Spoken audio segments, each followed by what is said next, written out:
I'm letting you in on a little secret, pulling the curtain back, so to speak, letting you see what makes us poets probably different, and also something that makes being a poet kind of difficult.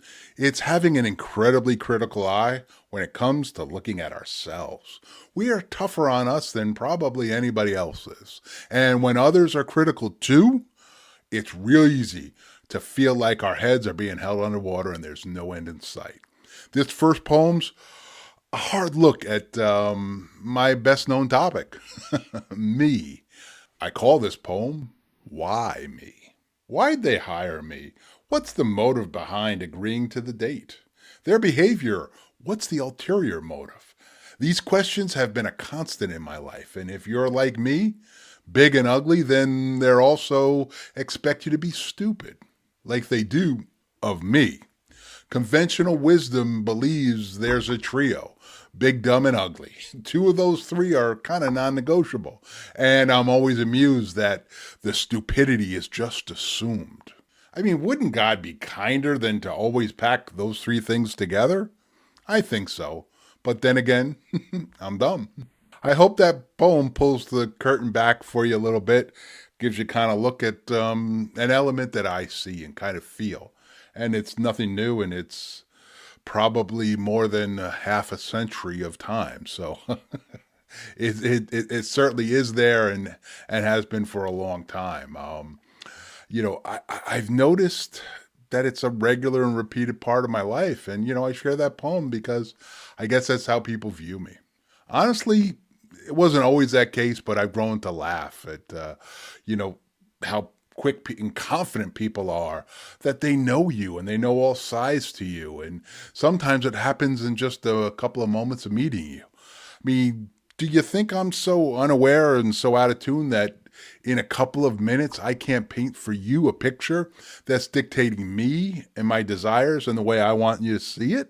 Too many don't. Is that hubris? Is that a lack of caring, or is it due to a dim light in a dark place? Or maybe it's all of those things. I don't know, but it's a constant that I see. Do you agree? Do you see this too? In my next poem, I look back at me, and I look back knowingly because who knows more about me than me?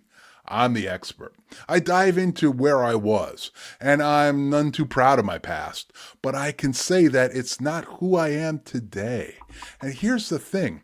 If you're feeling that way about yourself, don't fall into the trap that you can't change, that you are what you are. That's nonsense. In fact, the only thing that matters is who you are now. And if someone isn't willing to meet you there, they want to hold you back, so you need to let them go. My next poem is entitled Incorrigible Behavior. I've had a long-standing attraction to things I shouldn't. Society shapes these judgments. I've not been consulted. As I write this, I've migrated away from my interests in the unhealthy, the crude, and that which elicits a pandering shock value. Activities that provided a bridge from my teenage years to adulthood. Drinking, gambling, promiscuity, and drugs. I've not moved off the spot that the ruling class encourages these as they douse them in irredeemable perfume. Instead, I found the source. I recognize my errors here. A connection to my maker, a marriage, and children ushered me away from these activities. But did I change? Or did just my behavior change? I hope I didn't change. That would be sad.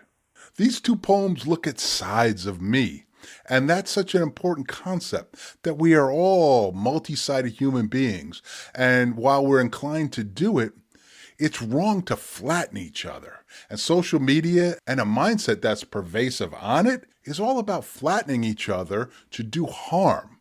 Let's vow to be better, and let's keep looking deeper at things. Here's a poem I want to share with you. Let's watch that together now. I'll see you over there.